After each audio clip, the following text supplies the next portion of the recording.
I have always been driven by a burning hunger to understand all of existence. When I was a young boy, I actually believed that I would grow up to be the one to find the grand unified theory of physics, the final single answer to the question of life, the universe, and everything. As I grew older and learned more physics, I realized what a titan of a problem it really was, and that I had been so naively arrogant. I could never learn enough and solve enough to find the answer. Yet the hunger to understand all of this persisted in me. And so, driven by curiosity, I have learned more and more over the years and did get many answers about the different parts of everything. Physics answered much of why is the world out there. Evolution answered much of why we are here seeing it. But something still felt off. This is difficult for me to articulate, but I feel like understanding each separate part of existence piecemeal did not get at my one big question. Why and how any and all of this at all?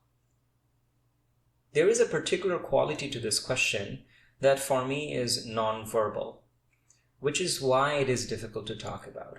I can feel it sometimes as a subtle, pre-verbal, visceral sense of confusion, yearning, and restlessness, of not being settled in knowing, but falling through space in uncertainty, mixed in with a sense of miraculousness, awe, and wonder.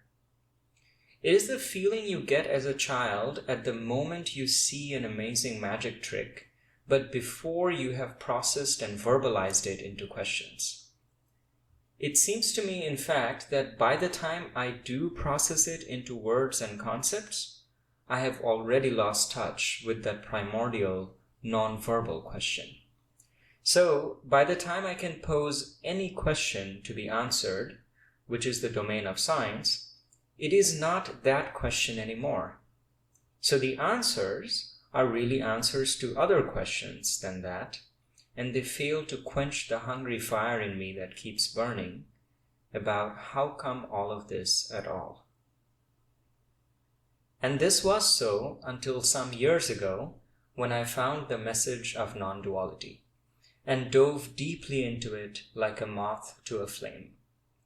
Night after night I lay awake, watching recordings of people sharing the message, feeling a curious mix of confusion and realization at the same time. And over this time, the fire of why this all has finally been quieting in me, as an encompassing resolution dawns. The answer that appeared was strange and unanticipated. It was not that X is why and how everything exists, and I finally found the X. Rather, it was that life is a cocktail of appearances undirected by the self, and the very processes of reasoning and chains of causation that answer questions are also part of these appearances. There is no substantial reason, no substantial cause, in fact, no substance at all behind the physical world or the person who asks. This all is insubstantial, an utter, irreducible, insoluble mystery, to which, in fact, there cannot be an ultimate explanation.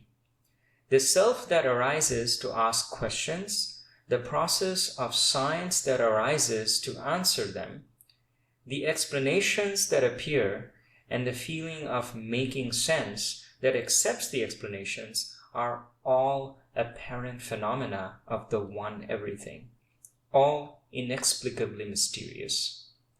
None of it is authored or controlled by an autonomous, deciding and answering self that is separate from the mystery. And so the questions and answers are all part of the utterly mysterious happening which they appear to explain. Yes, it may seem like a major discomforting cop-out, especially for a non-theistic scientist such as myself, to say this all is an utter mystery.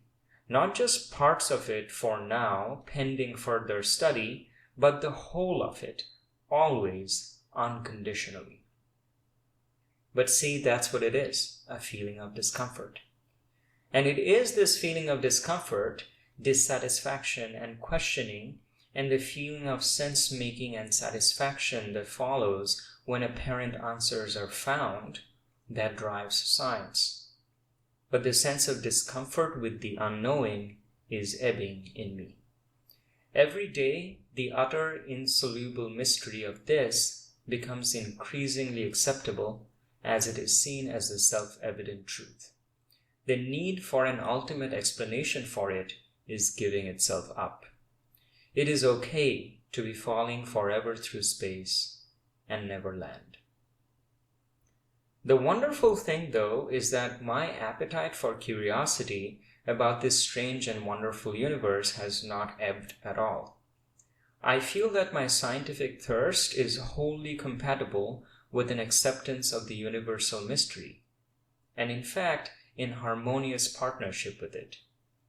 Without that sense of awe and magic at this curious world, I would not be doing science. It is my act of being in love with the miraculous world. The scientific study of what is can go hand in hand with the delight and awe that it is at all.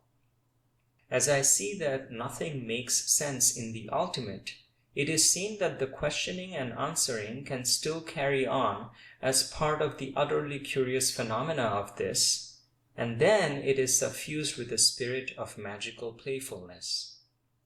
If the mystery is a dance or poem without explanation, then science is a delightful gesture and movement that accentuates it.